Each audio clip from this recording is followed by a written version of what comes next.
I've got more to say about Pluto going direct and squaring the north and south nodes of the moon on the week of our first eclipse of October, first of two eclipses in October. So a square is an aspect that asks for integration of tension and challenge, but through that integration can come a sense of creativity, of something new, a birthing of some kind. So in this case, we're being asked to integrate Pluto. Pluto is the planet of the underworld. It's the planet of the shadow, of death, but also rebirth. It's the planet of grief. And so in this case, it's almost like a tarot spread where you have the card that is called the crossing card. And this is a card that is almost like looking in the mirror. We have to look at what is up for us in this time and bring it in. We have to meet it in some way, to face it, to acknowledge it. And so what is being asked to be acknowledged is Pluto, and Pluto in Capricorn.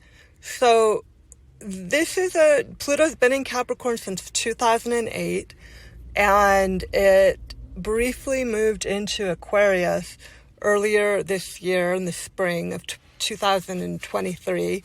We'll get one final movement of Pluto in Capricorn next fall of 2024.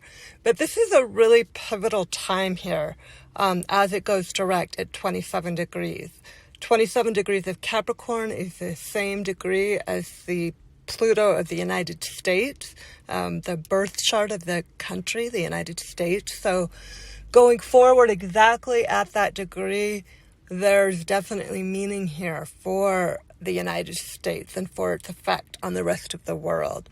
We are being challenged to face and confront our shadow, to grieve the old systems, and here I'm using some Capricorn language.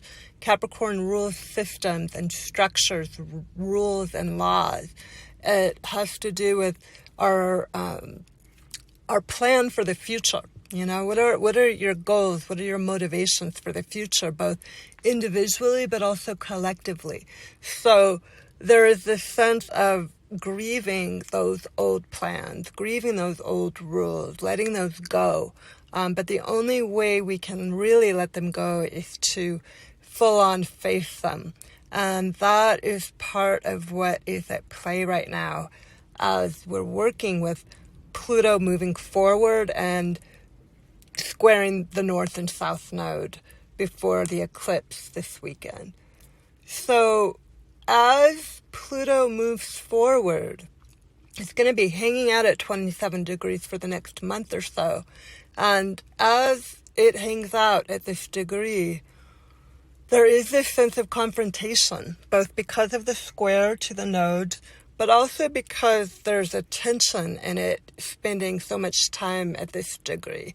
So there is this need to really acknowledge some of these Pluto and Capricorn themes, to acknowledge the need to really face some of it's almost like, you know, when you pick up a rock and look underneath it and there's all these bugs there, you know, there's all this stuff that hangs out under rocks. And so we've got to pick up the rocks in our life that have to do with Pluto and Capricorn themes and just really spend some time with them. This is not a quick and easy process. This is a process that asks for our strength and our resilience and our perseverance. You know, Capricorn is ruled by Saturn. So there is this sense of asking for patience, asking for new structures as we grieve the old structures. So there's lots more to say about this movement, and I will probably be putting some of this down in some newsletters coming out, but I wanted to make sure that I had some information about this very significant transit that we are having on October 10th of 2023.